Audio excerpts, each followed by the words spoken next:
आज मैं बताने जा रहा हूँ, बात करने जा रहा हूँ, वो है न्यूट्रिशनल मेडिसिन। न्यूट्रिशनल मेडिसिन का अर्थ ये होता है कि it's a study of nutrients and supplements and using them for health and wellness. इसके लिए मैं एक बुक का आधार लेके बात करने वाला हूँ। जो बुक का नाम है, जो इंग्लिश में है, इसका नाम है what your doctor doesn't know about nutritional medicine may be killing you. नाम वापस दोहराता हूँ, what your doctor doesn't know about nutritional medicine may be killing you.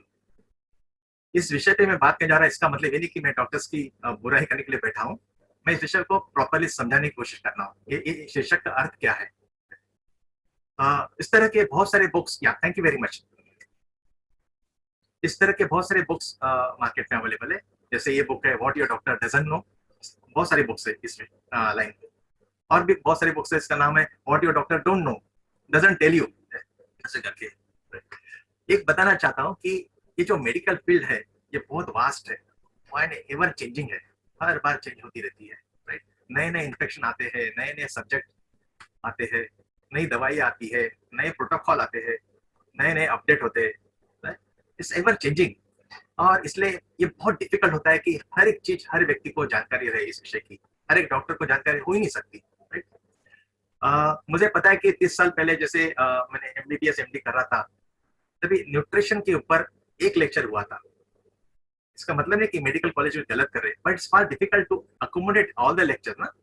ये न्यूट्रिशन ये इतना बड़ा सब्जेक्ट है, पर they could accommodate only one lecture, so we had only one lecture on nutrition medicine, right. और जस्ट क्यूरियोसिटी करके मैं अभी कुछ 8 दिन पहले किसी स्टूडेंट से बात की, जिसने अभी भी पास आउट किया था, मेडिकल स्टूडेंट। उसे कहा तो उसने कहा वही वैसे ही है कि हमें भी एक ही लेक्चर हुआ था न्यूट्रिशन मेडिसिन के ऊपर, राइट। न्यूट्रिशन मेडिसिन इतना बड़ा सब्जेक्ट, मैं कहूंगा कि इसके लिए अलग 4 साल का कोर्स होना चाहिए। There are so many super specialization होते हैं मेडिकल फील्ड में, अलग अलग सब्जेक्ट होते हैं। फॉर एग्जाम्पल एक ऑप्थेमोलॉजिस्ट होता है, आई सर्जन, ऑप्थेमोलॉजिस्ट। उसमें सुपर स्पेशलाइजेशन होती है जिसे कहते हैं रेटिनल सर्जन। ये आंख की डॉक्टर सिर्फ रेटिना देखते हैं, सब कुछ नहीं देखते, खाली रेटिना देखते हैं। अब आप मुझे बताओ कि अगर रेटिनल सर्जन को अगर मैं पूछूं कि इतनी ब्लड शुगर हुई है, सिर्फ डायबिटीज की गोली कौन सी लागू पड़ेगी, it's far difficult, it's not possible for him to tell you कौन सी डायबिटीज की मेडिसिन लागू पड़ेगी, right? या तो अगर मैं पूछूं कि ओमेगा 3 सप्लीमेंट है, अगर ये देने से हार्ट डिसीज की रिस्क कितने परसेंट से कम होगी, for difficult. Unless and until we go in depth to that subject, it is for difficult. So ऐसा नहीं है कि डॉक्टर डजंट नो, ऐसा है कि the subject is so vast, we can not accommodate each and everything. मेरे पास omega 3 की 15-20 बुक्स है, 15-20 बुक्स मैंने पढ़ी है ओनली ऑन ओमेगा 3। यहाँ पे मैंने जस्ट दिखाने के लिए रखा है, दिस टाइप ऑफ बुक्स आते हैं। और ये 15-20 बुक्स पढ़ने के बाद ही मुझे लग रहा है कि मुझे ओमेगा 3 नहीं मालूम पड़ा अभी तक, right. So there are actually हुआ क्या है कि इस विषय की पूरी जानकारी नहीं होने के कारण इवन मेडिकल फील्ड में there are less awareness. It is not ignorance, it is less awareness about the importance of nutritional medicine. किसी डॉक्टर को अगर इस विषय के बारे में ज्यादा जानकारी नहीं है, अगर अगर पूछा गया कि न्यूट्रिशन मेडिसिन के बारे में, विटामिन के बारे में, so his reply will be like इसकी क्या जरूरत है, राइट। आप अच्छा खाना खाइएगा, that's enough. Why vitamin, vitamin क्यों लेना आपको, क्यों वेस्ट करने पैसे आपको, राइट। और ये विटामिन लेके होगा क्या कि ज्यादा अगर एक्स्ट्रा विटामिन लेते हो यूरिन में पास हो जाएगा।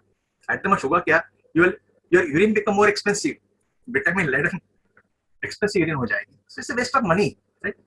So that's about they are not aware of the importance of this subject. Nutrition medicine समझने के लिए आपको डॉक्टर होने की जरूरत नहीं है, right. You don't have to become a doctor to know nutritional medicine at all, absolutely no, right. परंतु न्यूट्रिशन सप्लीमेंट के बारे में जानकारी होना बहुत जरूरी है, राइट। एक एग्जांपल दे रहा हूँ, जैसे हम इंडियन सिटीजन यहाँ रहते हैं, राइट। आपको पता है कि जो इंडियन लॉज है, we are supposed to know each and every law। आपको पता है, हमने स्टडी नहीं किया, but we are supposed to know each and every law। Similarly उसी धर्म पे मैं कहता हूँ कि न्यूट्रिशन के बारे में हर व्यक्ति ये जानकर रखना बहुत जरूरी है अगर हमें अपनी हेल्थ मेंटेन करनी है। we are supposed to know each and everything। इसके बारे में एक बुक मैंने पढ़ा था लॉन्ग बैक, इसका नाम है एनाटॉमी ऑफ इलनेस।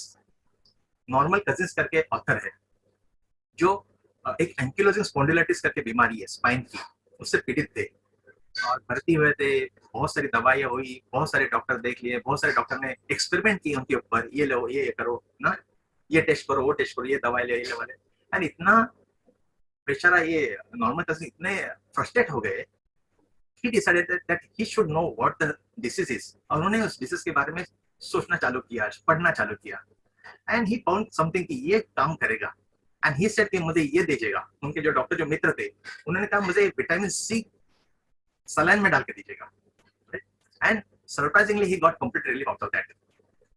सो उस बुक में वो लिखते हैं कि every person should accept certain measures and responsibility to your sickness. अपना सिकनेस, अपनी बीमारी के बारे में रिस्पॉन्सिबिलिटी आपकी है। You can not depend on doctor. Doctor will definitely आपको सलाह देंगे, पर ये आपकी रिस्पॉन्सिबिलिटी है इस बीमारी के बारे में जानना, इस न्यूट्रिशन के बारे में जानना। तो ये जो बुक का टाइटल है ये ऐसा नहीं होना चाहिए।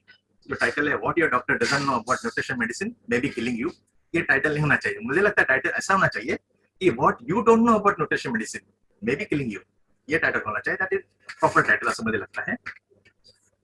इस बुक में इसके ऑथर है डॉक्टर रे स्ट्रैंड, ये खुद डॉक्टर है, ये किसी सप्लीमेंट पे बिलीव नहीं करते थे, राइट।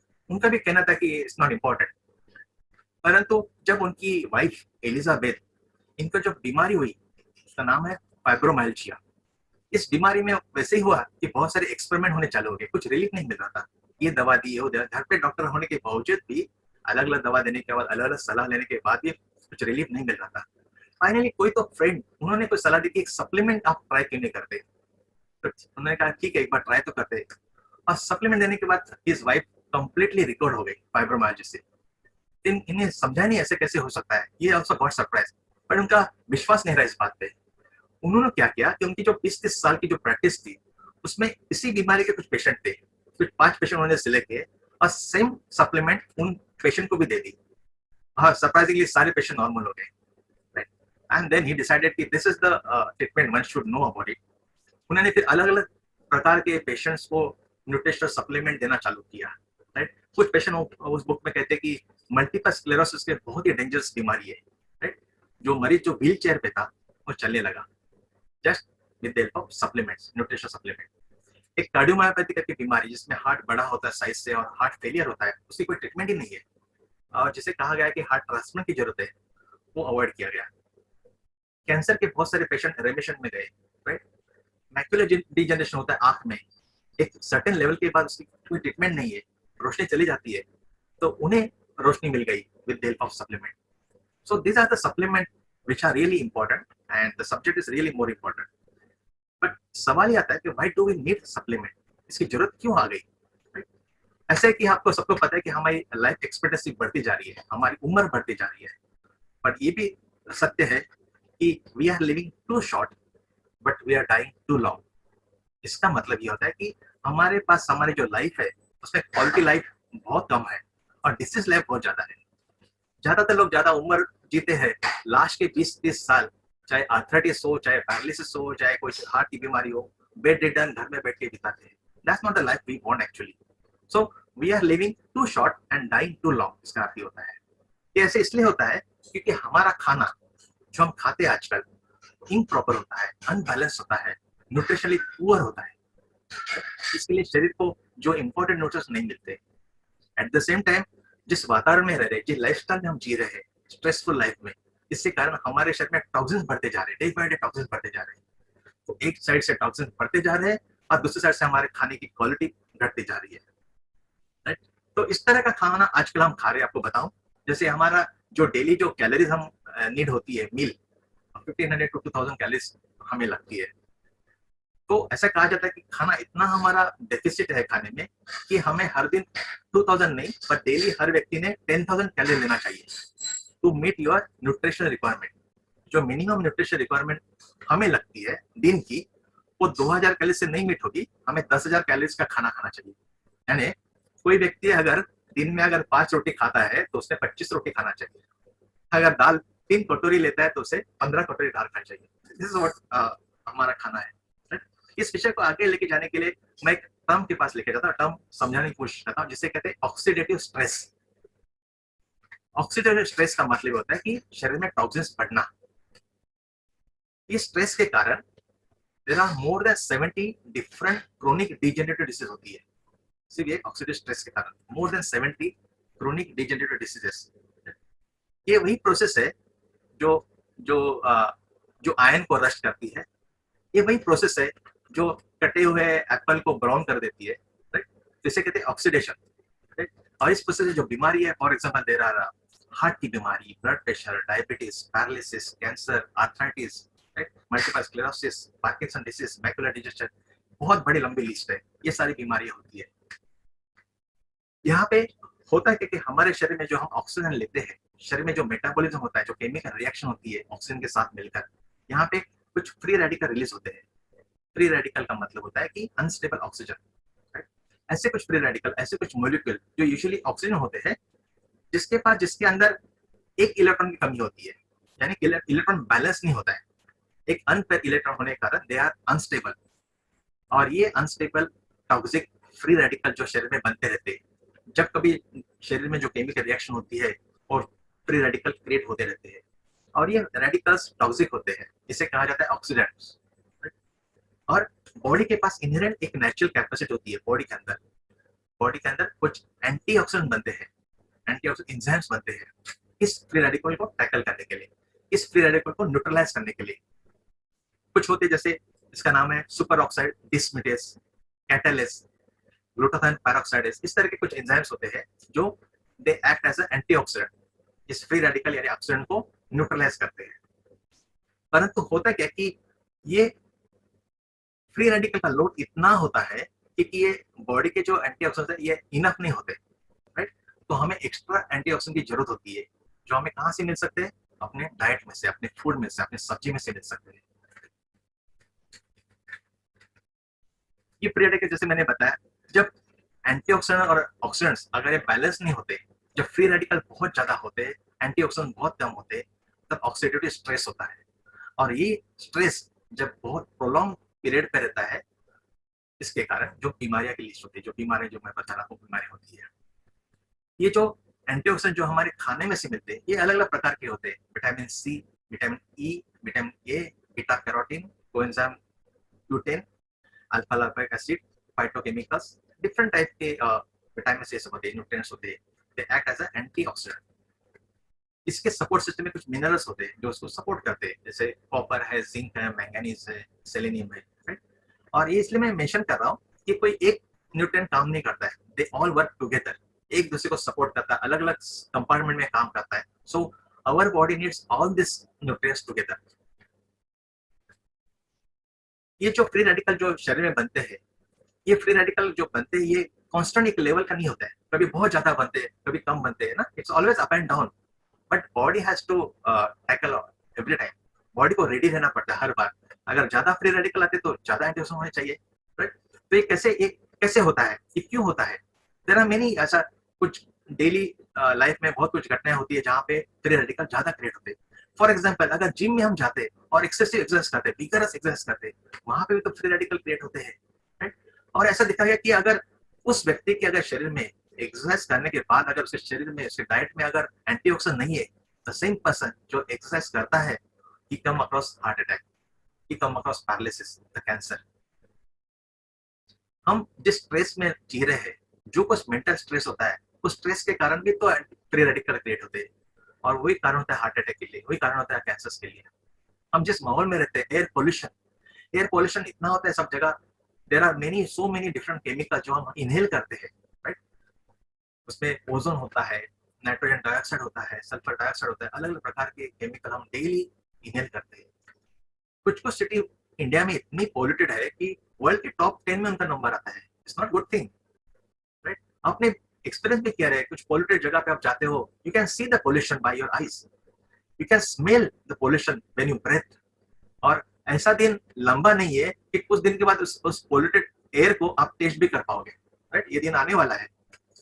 सिगरेट स्मोकिंग, सिगरेट में इतने सारे टॉक्सिन्स रिलीज होते हैं, राइट? और cigarette is one of the most dangerous habit. जितने सारे बैड हैबिट्स है, द टॉप बैड हैबिट में सिगरेट का नाम है। पर आपको एक बताऊं कि जिस माहौल में, जिस हवा में हम रहते हैं, इट इज, जो हवा हम इनहेल करते हैं, it is equivalent to smoking 4 cigarettes, and each and every person sitting here listening me is smoking 4 cigarettes every day. The same हवा जो मैं ले रहा हूँ वही आप ले रहे हो, right? So this is what a bad air we have. Pollution food में भी होता है, pollution वाटर में भी होता है। पानी में बहुत सारे हेवी मेटल्स होते हैं, lead, cadmium, aluminium, right? They are not good for the body, जो फ्री रेडिकल क्रिएट करते हैं। फूड, सब्जी, फल में आपको पता है herbicide, pesticide, fungicide, all this chemicals आते हैं जो हमारे शरीर में जाते हैं, right? Ultraviolet sunlight is also, sunlight में जैसे टाइप ए होता है, वो डीप तक जाता है, जो फ्री रेडिकल क्रिएट करता है। आजकल तो मेडिसिन तो एक स्टाइल हो गई है, हर व्यक्ति मेडिसिन, उनको लगता है कि मेडिसिन लेने से अच्छा हो जाएगा, everybody is taking medicine, right? Medicine, आपको पता है, आप एक बीमारी करेक्ट करने चाहोगे, 10 बीमारी क्रिएट होती है। मैं हर बार एक एग्जांपल लेता हूँ, इस बार भी नहीं लूंगा। बहुत बुरी आदत है लोगों को एसिडी की दवा लेने की, राइट? पैन पैन 40, ओमेज, ये सबको मालूम है, ये दवाइयाँ लेते बहुत अच्छा लगता है, दवा लेते यू फील गुड, जलन जाती है पेट की, right? But many of you are not knowing कि there are 100 side effects this tablet has got. अच्छा लगता है इसलिए हम ले लेते हैं, इजीली अवेलेबल ले लेते हैं, but there are so many side effects. और ये सारे medicine they creates free radical in the body, it gives unnecessary stress to our body. Radiation, अलग अलग प्रकार के रेडिएशन, आजकल हम इलेक्ट्रॉनिक माहौल में रहते हैं, ये रेडिएशन का भी तो बुरा असर शरीर पे होता है।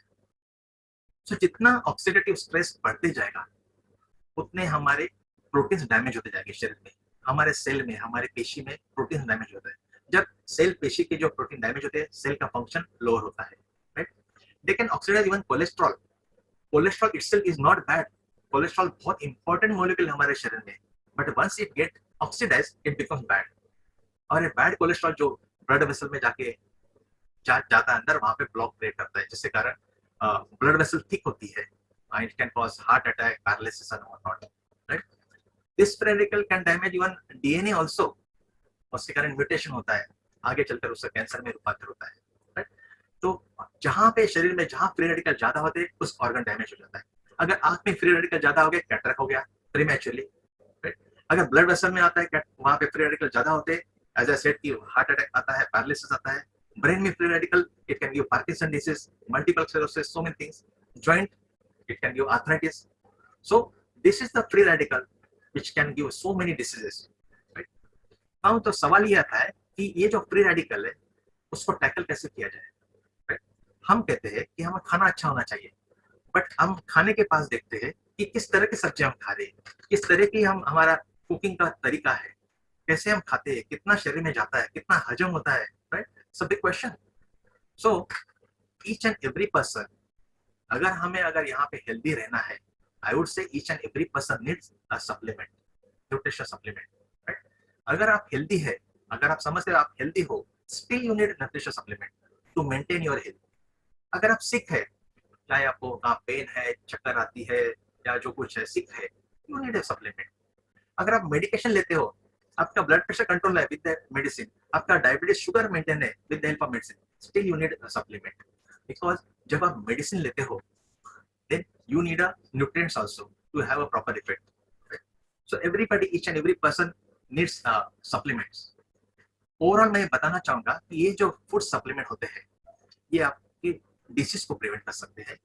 ये फूड सप्लीमेंट होते हैं, ये आपके डिसीज को कंट्रोल कर सकते हैं, और आगे जाकर मैं बताऊंगा कि ये सप्लीमेंट आपकी डिसीज को क्योर भी कर सकते हैं, right? This is what the protection they has got, right? So this supplement विषय बहुत बड़ा है, everybody should know about it, everybody should take it. जब न्यूट्रिशन सप्लीमेंट की बात आती है, तो एक बहुत बड़ा ब्रांड सामने आता है, जो वर्ल्ड में सबसे बड़ा ब्रांड है, जिसका नाम है न्यूट्रीलाइट। ये एमबी ग्लोबल कंपनी का ब्रांड है हेल्थ सप्लीमेंट में, न्यूट्रीलाइट। न्यूट्रीलाइट में अलग अलग प्रकार के सप्लीमेंट्स है, बच्चों के लिए अलग होते हैं ना, बड़ों के लिए अलग होते हैं, एजेड लोगों के लिए अलग होते हैं, कुछ फाउंडेशनल प्रोडक्ट्स है ना, there are so many different. अपने नीड के हिसाब से हमें इस सप्लीमेंट को लेना चाहिए, स्पेशली जब अब इम्यूनिटी की बात आती है। जैसे हम एक साल से हम एक कोविड के कारण बहुत चिंतित है इम्यूनिटी बढ़ाने के लिए, there are so many different supplement we have. जैसे मल्टीविटामिन, नेचुरल मल्टीविटामिन है, न्यूट्रीलाइट डेली है, हमारे पास ओमेगा 3 है, हमारे पास कॉन्सेंट्रेटेड फूड वेजिटेबल है। You know, the concentrated food vegetable is such an innovative product we have. We should really feel proud of it, right? जो पहली बार सुने उनको मैं बताना चाहूंगा, जो आप सब्जियां, जो फल खाते हैं, उसमें हमें विटामिन मिलते हैं, उससे हमें मिनरल्स मिलते हैं, और उससे और एक चीज मिलती है जिसे कहते हैं फाइटोकेमिकल्स या तो फाइटोन्यूट्रिएंट्स। ये फाइटोकेमिकल्स या फाइटोन्यूट्रिएंट्स नॉनवेज सोर्स में बिल्कुल नहीं होते हैं, ये वेजिटेरियन सोर्स में ही होते हैं। और there are more than 1000 phytochemicals जो इतने इंपॉर्टेंट हमारे शरीर के लिए, उनके यूजेस बहुत है। It's goes out of my talk, but ये बहुत इंपॉर्टेंट कैटेगरी है और ये जो Nutrilite concentrated food vegetable tablet है, इसमें 2 टैबलेट आपको दिन भर की आपकी जो रिक्वायरमेंट है फाइटोकेमिकल सी, सिर्फ 2 टैबलेट में पूरी हो सकती है। रिसेंटली अभी 2 दिन पहले एक प्रोडक्ट कंपनी लॉन्च किया, मैं 2-4 मिनट उस पर बात करना चाहता हूँ, जिसका नाम है विटामिन सी चेरी प्लस।